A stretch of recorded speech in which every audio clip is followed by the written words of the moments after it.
Paul on a podcast. We hope you've had a good week. I've had quite a good week. Paul, have you had a good week? I would have had a much better week if it wasn't for this horrific cold on which I've been afflicted. But yes, otherwise it's been pretty decent. Yeah, you've been suffering from that. I thought you were getting better, and you've got worse. I know, it's kind of like a narrative arc over the last few podcasts, isn't it, really? Yeah, it is a little bit, yeah. If you're gripped by Paul's health status, then I hope you're enjoying it. Then you have no life, basically. Yeah. But I tell you why it's been a good week, because we've had another new 13th Doctor audio adventure from Big Fish. Yes. This is the second of 12 in what they're calling Series 1, and this is the return of the Doctor, written by Rory Thomas Howes, who is due to join us on the podcast very soon to talk about this is he? Is that confirmed? Well, we've agreed to do it, we just need to sort out our time.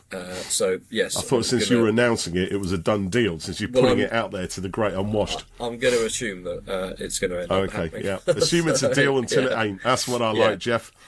So, in this adventure, the Doctor and Yaz save the peaceful Zarian race from an evil alien threat, and then head off to go on their next adventure. Standard kind of Doctor, behaviour.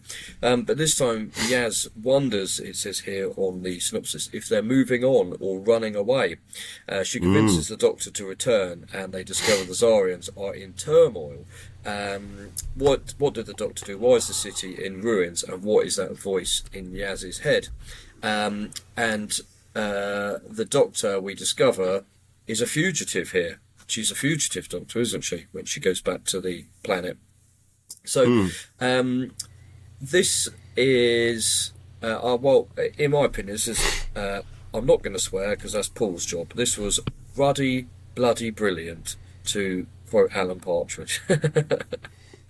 Really great. I loved it. It was fabulous. Is that what you're that kind of thing? Nice. Aha! I thought this was just bloody great. Absolutely superb. Vampire Weekend was brilliant. It was a sort of fairly safe kind of introduction to things. With the Doctor and Yaz having a bit of a hoot, as they would say, and a rollicking good sort of murder mystery slasher type thing. But this one it is a much kind of richer character piece between the Doctor and Yaz. I think they were both brilliant in this, but a special shout out to Mandip, because I thought she was excellent getting to push Yaz into, slightly, different territory on it. So, Paul, what did you think? Do you want to, kind of give us a bit of a snotty recap, and then we can kind of go through the story a little bit? I have strepsils. I did enjoy it. I enjoyed it quite a lot, actually. I thought it had a lot of character to it. I thought it had a lot of weight. I think what I particularly liked was, as you were saying, actually, Mandip, particularly in this. She had a lot to do. And there's a brilliant sequence where... Okay, so they're on a planet where which I think is inhabited, if the cover art is anything to go by some sort of intelligent armadillos. Yeah, right? I was just saying spacefaring armadillos. Because they dig, don't they? And they're because there's a lot of digging. So I love the fact there's a lot of culture on that. But going back to my point, so there's a sequence where it's about 3/4 of the way into the play where Yaz has to be buried alive, and she does not want to go in that, quite understandably, and it was her reaction, the way Mandip played that stopped me in my tracks. I honestly, I thought it was brilliant. The way she conveyed the terror of not wanting to be buried alive, and the fact at that point it was almost like I was kind of feeling like she didn't really trust the Doctor at that point. The Doctor's like, yeah, go on, it'll be fine, it's all right, don't worry, I won't let you die. And she's like, I don't want to be buried, or whatever it is. I thought that was incredible. There were some really, really good moments in that, and I thought the whole idea of because one thing that's typified the 13th Doctor's era has been that we've seen a lot of metaphors for quite beastly human behaviour and some of our darker demonic kind of thoughts, if you like, primal thoughts. We've dealt with things like racism, and we've dealt with things like mental illness, and all kinds of stuff like that, and they've been given form by monsters and demons within the show, or the struggles that the Doctor and fam have to overcome. And I thought this was very much in that. So the demon in this case is one of guilt, and it's kind of personified or made physical in a way by some guilt entity monster thing that feeds on the whisper. That was it, the whisper. Well done. And it kind of, so it gets hold. I mean, we all feel guilt at something, you would think, but it kind of gets hold of the smallest seed of it and somehow grows it. And there's a little bit of that within Yaz and the Doctor's relationship, and it grows particularly within Yaz, so that she doesn't. It creates a lot of conflict between her and the Doctor. And I like that conflict. What's kind of tempering that to some degree is the fact that whilst we got this really great character conflict between Yaz and the Doctor, obviously this is at a stage where their relationship is kind of building. They're not entirely sure where they are. We're not at Return of the Sea Devils, Legend of the Sea Devils stage yet.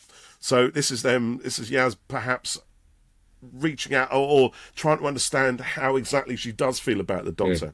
And maybe within that there's a flux of emotions and all kinds of other things going on. And maybe this is one of the times where she's really pushed to maybe doubt the Doctor.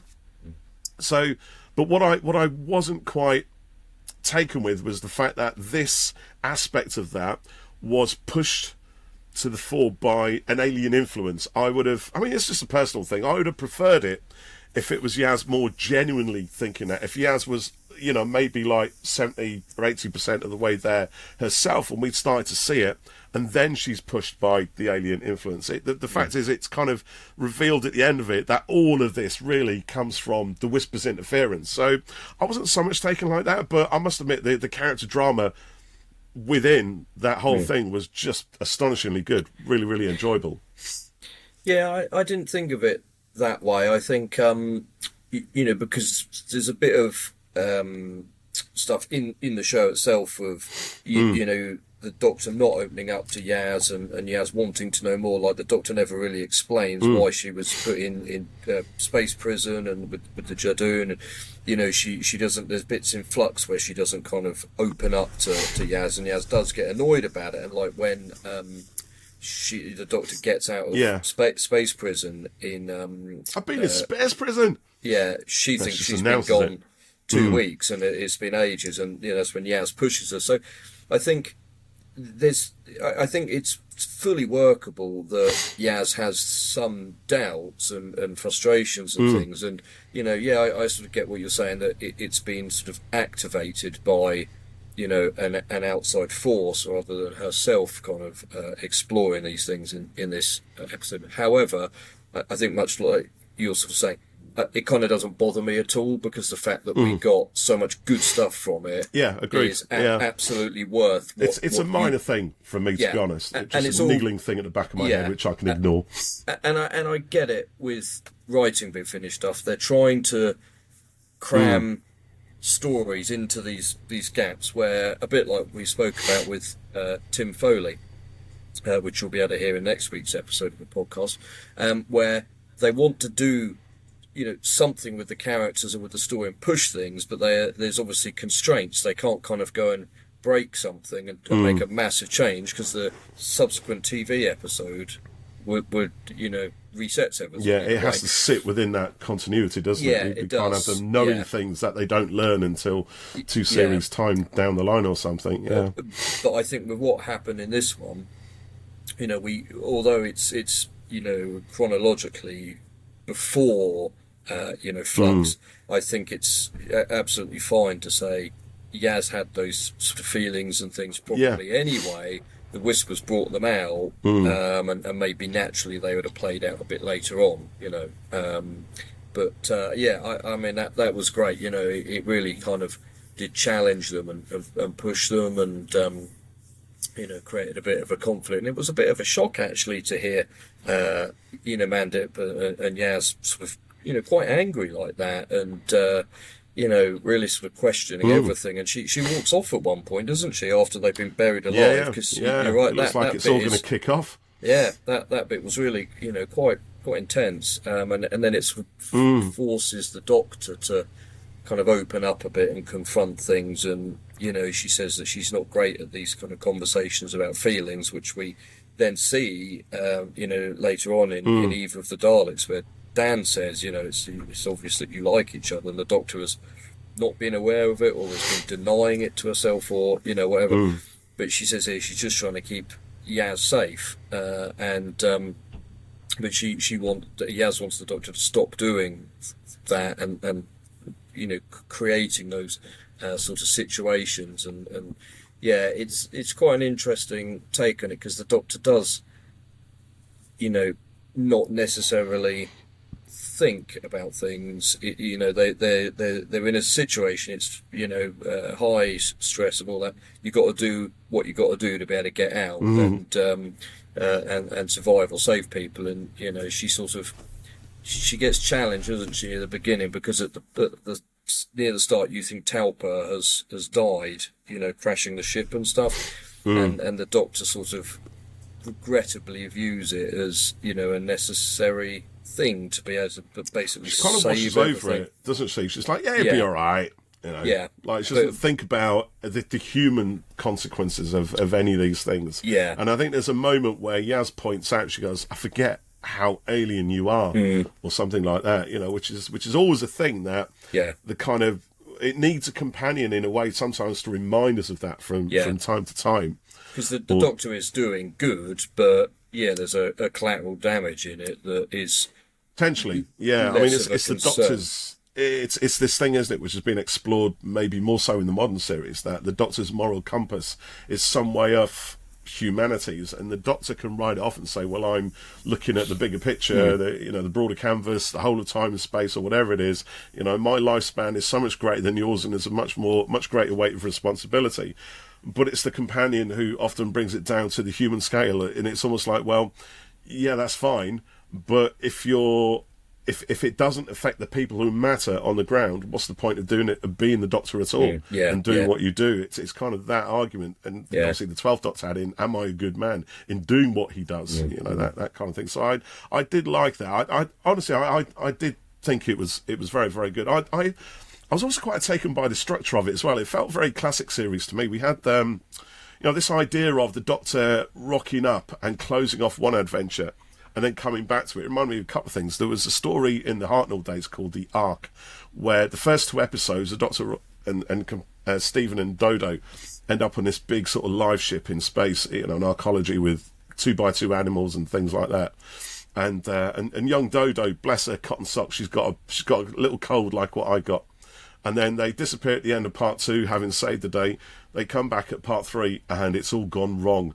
The humans have been overthrown by their slaves, the monoids, and and it's all very different. So that was quite fun. And also, was it that Juno Dawson book as well, The Good Doctor? Good Doctor, which starts very similar, right? Again, the close of one adventure, Ryan leave his phone behind or something? That's right, yeah. And then when they go back to get it, it's to generate a whole new mythology and stuff like that based around the Doctor. I don't think this is a new thing within Doctor Who, but it's nice to see that brought out of the cupboard and given a nice little shine every now and then. Yeah, I liked the whole thing. One of my notes here is it starts with Badass 13. They've got this great big space battle going on. Oh, yeah.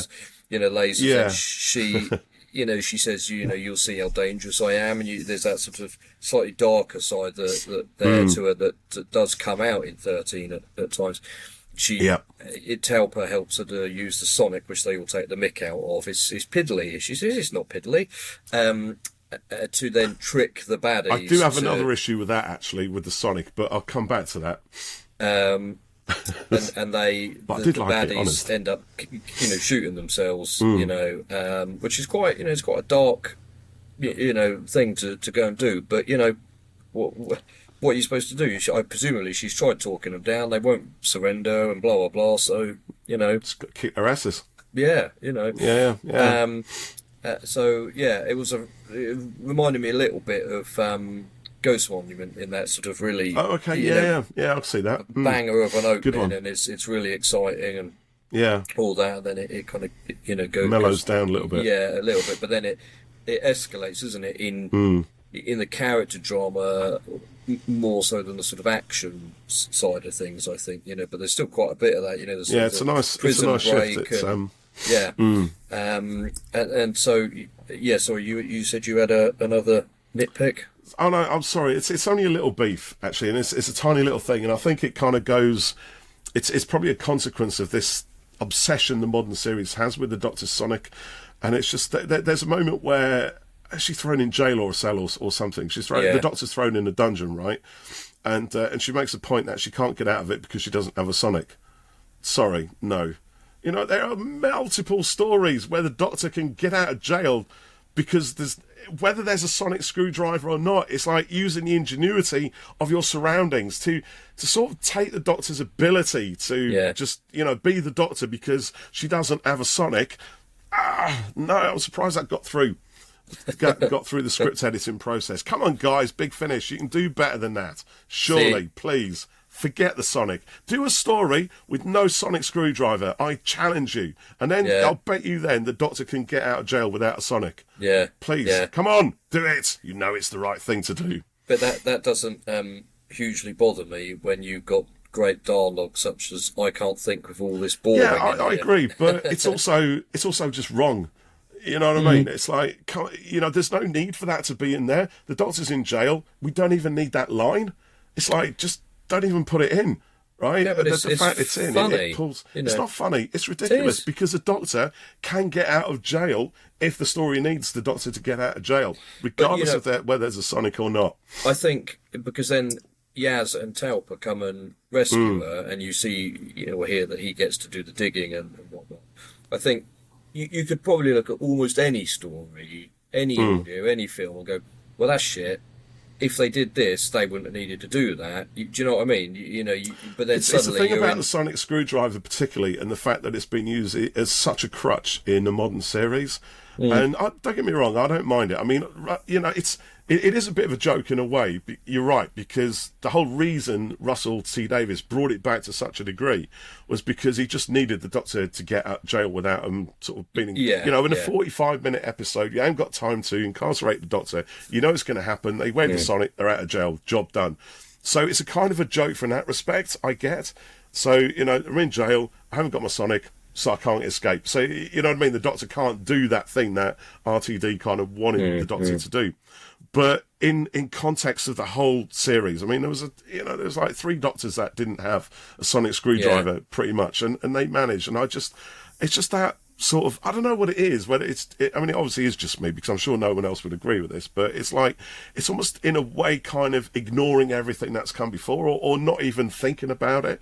And it's like, and it's just, I wouldn't expect it from Big Finish, because they do know their Doctor Who inside and out to a far greater degree than I am, which is why I'm kind of surprised it got through either as a joke or not. It just annoyed me. That's all it is. Clearly. But, yeah, that's fine. I can move along from that, because the rest of it was good. You're right.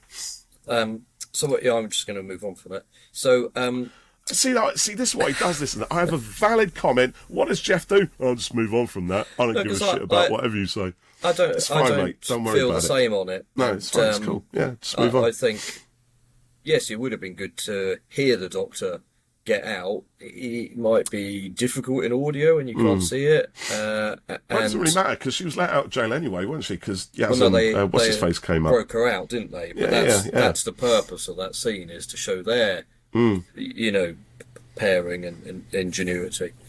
So I really liked as well that the Doctor is accused of a crime and she doesn't know what it is, and they won't tell her, and so from her point of view, it's probably, it's all a bit scary and a bit, what the hell's going on. So that was quite good, I thought. I made a few more notes here. So they talk about a logical paralysis that's caused by irrational blame and logic, and they are paralysed by whatever is doing this, which is the Whisper. And there was a gag near the beginning when they go back to the planet and everything's in ruins, and the doctor says maybe they've invented social media. And that was fun. And then I thought, so perhaps we could talk to Rory about it, but there's obviously a bit of a thing there. She says something like, they'll be angry and they don't even know what about. What they're angry at. Make something up, so that felt quite topical and perhaps a commentary on the fandom in some ways. So you think it was aimed at the fandom specifically rather than just social media? Not specifically, but I mean, the social in general, but people will get angry and pissy about anything, even if there's actually like they're doing it based off literally incorrect facts, or just I woke up today and decided I don't want to like this, or whatever. Or they might actually have a genuine grievance and see social media as the only platform where they can get their voice heard, perhaps. Possibly, but it works both ways, mate, doesn't it? That's the thing. So but you can't deny that the internet. No, I'm not trying to at all. I'm just offering another side of the coin, because that's what I do. And if it is like that, then God, it's a real miserable world when we're all just complaining and criticising on everything. So anyway, they keep trying to investigate, don't they? And the doctor realizes or thinks there's something on the ship. She has six things that it could be, and they count down. Oh yeah, and she's kind of whittling them down. It's not that knocks 2 out then. That was quite fun. So that was good, and then so we discover it's the Whisper. What do they call it? I mean, here, hang on. It's a sensus mutatum. And it kind of feeds off of guilt and anger and all of that. And so we discover that Tauper and the friends, let me just check their names, Vashir, and they're not affected by it because they've displayed kindness and, have been... Oh, that's right. Because they're living underground in the old... Excuse me. Temple, aren't they? But I forgot to mute that one. They were kind and forgiving, which is why they didn't get affected by it. That was the difference, or they placed that aspect above the anger and the guilt, isn't it? They're more prepared to forgive people, and I like that. I mean, in some ways, it's a kind of simplistic sort of parable in a way. Be good and you'll be rewarded, sort of thing. But there's nothing wrong with that at all. I think it's important to be reminded to just be kind, which is what this is kind of all about. If you take that tenet of the Doctor, that was that the 12th Doctor made such a thing of, that was put forward by Terence Dicks. Always try to be kind. Never be cruel, never be cowardly. Always try to be kind. That's kind of what this is in a way. Because those who went out, they're not cruel, they're not cowards either. They're warriors. They'll stand up and fight. For what for their civilization. But they'll always try to be kind. And I like that. Which is, the Doctor says at the beginning, I'll always stand up to bullies, and she has to take a difficult, harsh measure to be able to do that in this situation. But, essentially it's about, being kind and being forgiving of things and stuff. And so then towards the end, when the Doctor is hauled up to be executed, and they give do they give Yaz the Sonic or a gun? I can't remember now. And they're going to get her to execute the Doctor, and it gets quite tense again.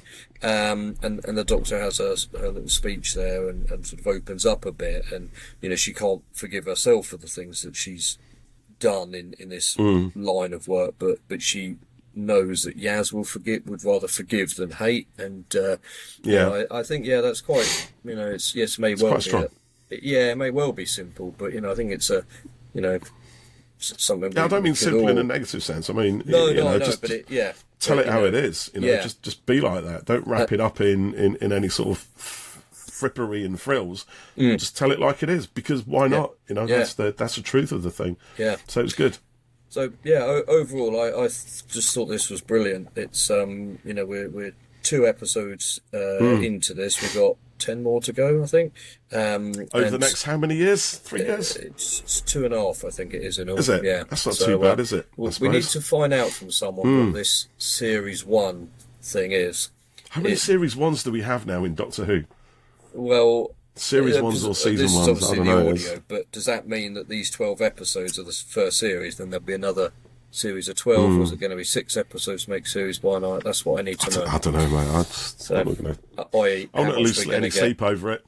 Although, shall I just say also, have you seen today? Oh, you got it. Let me bring you back Doctor up. Who magazine, for all you 13 fans out there. Very nice. Oh my goodness. I know they said last month, that they were featuring the biggest ever interview with Jodie in this issue. Oh my goodness. It's literally half the magazine. Really? There's tons of it. I mean, it's not all just Jodie, but she has a massive part of it, but it's all Jodie and 13th Doctor related. And Brilliant. I'll tell you what, for DWM, who previously could be accused of ignoring the 13th Doctor's era, they've done you proud on this one for sure. 13 stands. So absolutely, good one on your DWM. Well, I plan to go pick that up tomorrow, so I look forward to that. So we had a couple of comments from other people who'd listened to the adventure, and we also have a voice note as well, which we can come to in a minute. So I posted on Twitter to say if you listen to it, and Space, who's at Shot Fighter Pal, said, yes, of course I have. Loved it. I loved that it was a fast-paced adventure where I was like, can I take a breath while still building on the complexity of 13 and Yaz's relationship. It's a great balance of story and heart, and Yaz's trust issues and 13's running away issues. Aidan, who's at AidenCG01, says it was excellent, really pushed the Doctor and Yaz's friendship to the max. I thought the villain was a great concept. Jodie and Mandit excel once again, and I eagerly await the next instalment. And Mimi Q, who we've had a conversation with, there you go, who I always get it wrong, and I am very, very sorry. Apologies on Jeff's behalf. Paul changes the way I say it in the edit. They say it was really good. I really like how the story challenged the Doctor and Yaz, and they were all infected by the villain to blame the Doctor, but in the end the Doctor actually did make a mistake, and in the end she accepted it, and the acting was so good. And they also said, and we also had canon evil Yaz before canon evil Dan. That is so good funny. Point. And then I'll just check with another quick comment. Also, while you do that, can I just say, what's the thing with all the Southwest accents, or kind of Bristolian sort of thing? Yeah, how'd you take to that? It was alright. I think maybe I read something with Rory where he said they were going to do that, and they obviously put a sort of robotic-y sort of filter thing on it. I thought it was alright. It gives them a bit of warmth and personality, I think. Yeah, maybe. Yeah. So it's I think it's tricky with the with audio. Obviously, there's a lot you can do with audio, but you need the voices to be to be audible and recognisable. I get it. And also, it's like, why not? So, I mean, I live down, I'm like 20 miles from Bristol, so I like it when the Southwest is represented, and it's quite nice. I thought originally that they were all Southwestern actors, but they're not, which kind of annoyed me a little bit. I thought, I always think if you're going to do an accent, be the accent, let it be your own accent. But so then I start wondering, well, why did they decide to make them Southwestern country types? And there's a sort of history within Doctor Who, and not just Doctor Who, across a lot of BBC TV type stuff, where if you're from the country, you speak like that, innit? Right? It's kind of, that whole sort of Mummerset sort of thing. If you're the main character, you'll receive pronunciation, but if you're a farmer, you talk like that. Regardless of where, even if you come from Yorkshire, probably you talk like that as well, or maybe don't. But you know what I mean.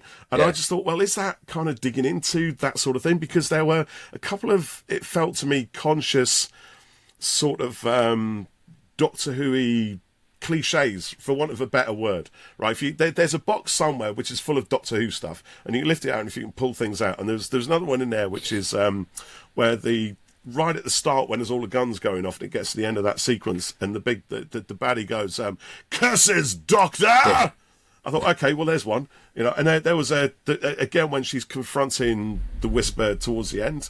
What were the exact words? But it's something like, why not tell you my plans? It's not going to matter anyway. Or for all the good it will do you. Yeah. Again, you know what I mean? It's in that box, the same box that Austin Powers uses to kind of take the mick out of all this stuff. And don't get me wrong, there's nothing wrong with that at all. But what it kind of does for me is it's sort of, on the one hand, it's very sort of knowingly self-referential and a little bit of a light touch, and that's all good.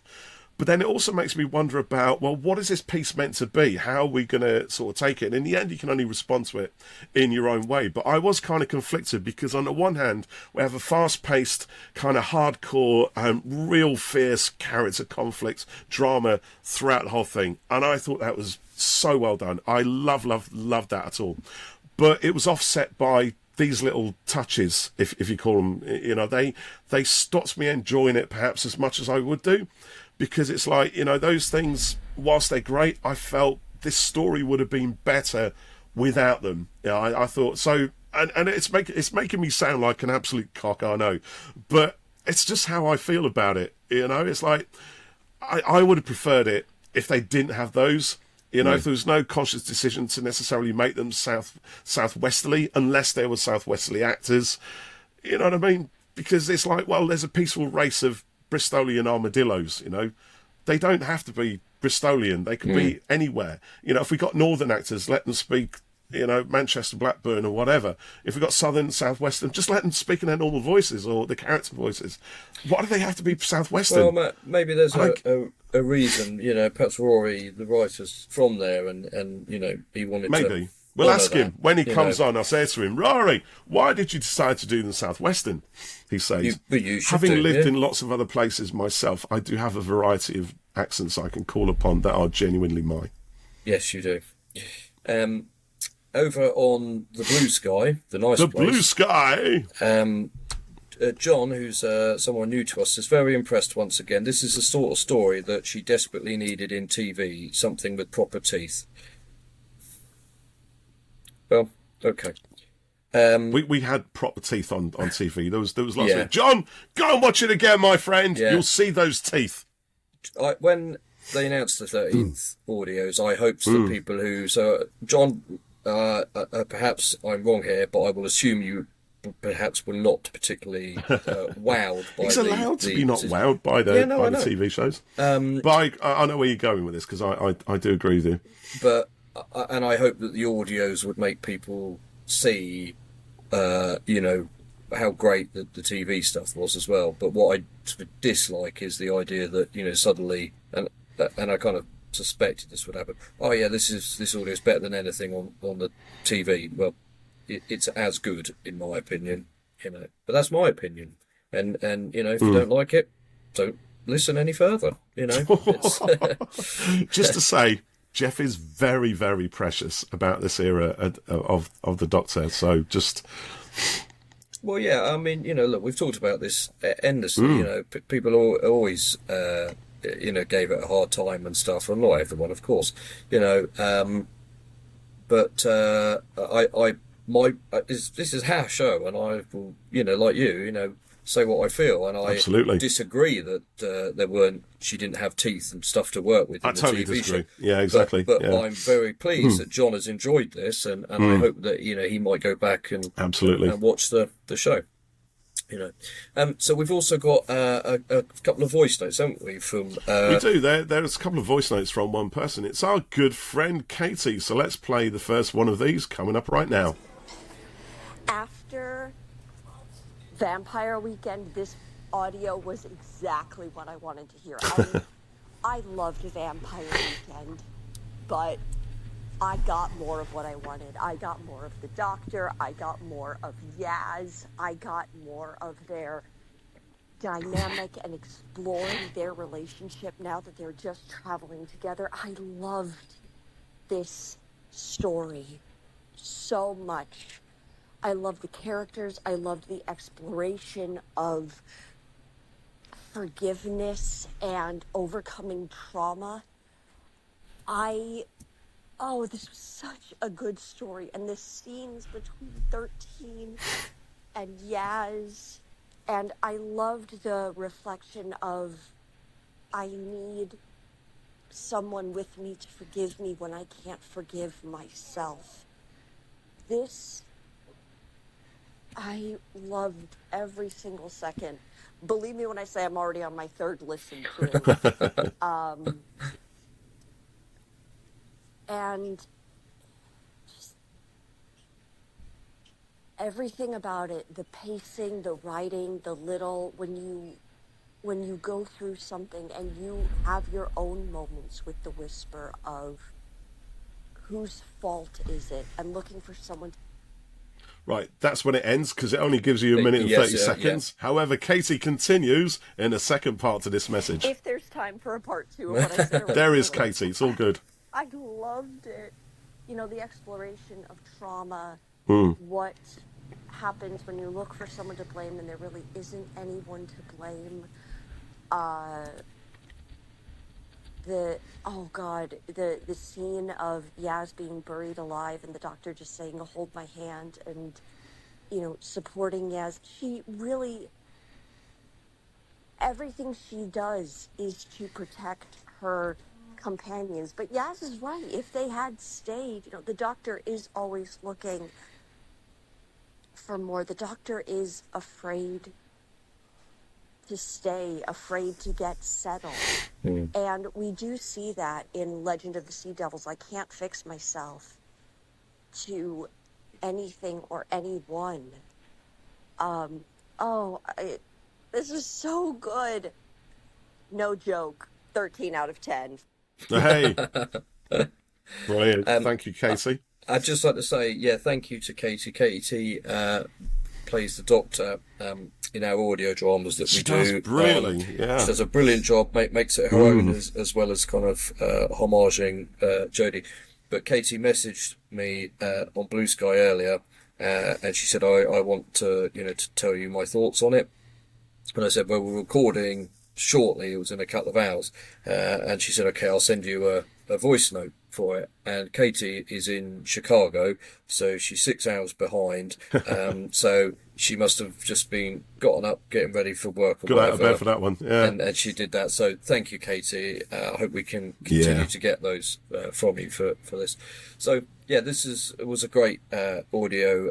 I've only managed one listen so far, but I plan to. Same. I was kind of hoping I'd be able to give it another listen this morning, actually, because I wanted to, just get a few other things in my mind and think to myself, where, was I getting hung up over nothing, which I probably am, because at the end of the day, I love the story. I thought it was a brilliant return for 13, and as Katie said, as you said, as most of our listeners have said as well, this story, the conflict that we had, the playoff between Yaz and the Doctor in this was just off the charts. It was phenomenal. And that, for me, regardless of anything else, accents or cliches or whatever, is what this story is all about. Yeah. And that was absolutely played to the max, and it was a triumph for that. So well done to all at Big Finish for giving us this.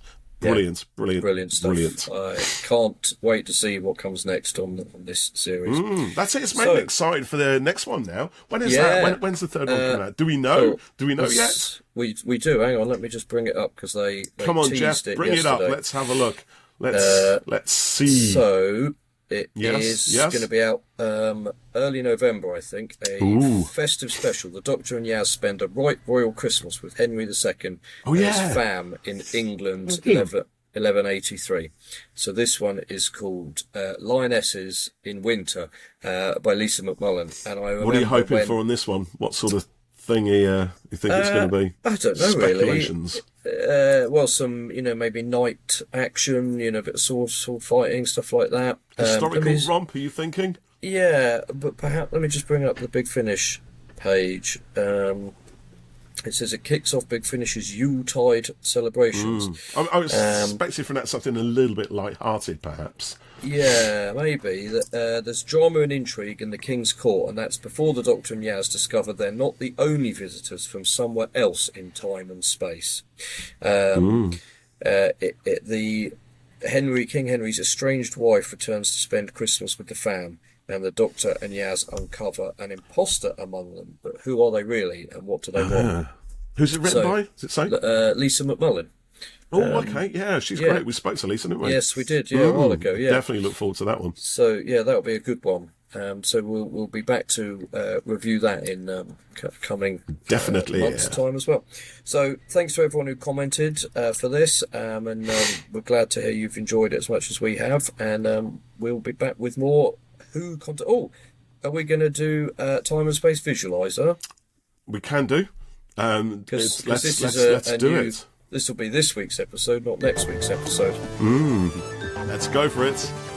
The time space visualizer. Oh, I mistimed it. You missed it, yeah. Mistimed it, yeah. Come on then. So what have you been listening to, reading, watching, playing, or whatever? Well, I've been listening to a 13th. Are you okay? Oh, he's coughing and spluttering. It's throwing me off. I mute myself while I do that, actually. But yeah, I've been listening to a 13th Doctor audio drama called The Have you, Return Geoff? of the Doctor. Yeah. That's amazing.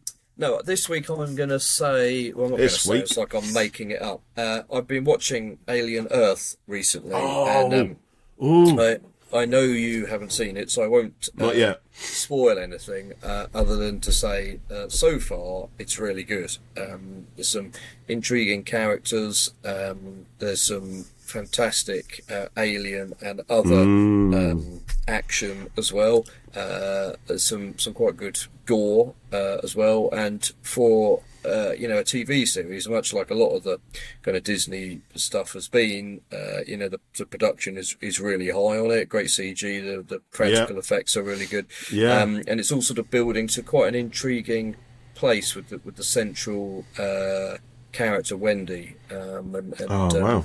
They left it. The previous episode was on a very interesting cliffhanger. And then the next episode didn't immediately carry on with that, so they've kind of kept us waiting. So yeah, I'm enjoying it. It's good.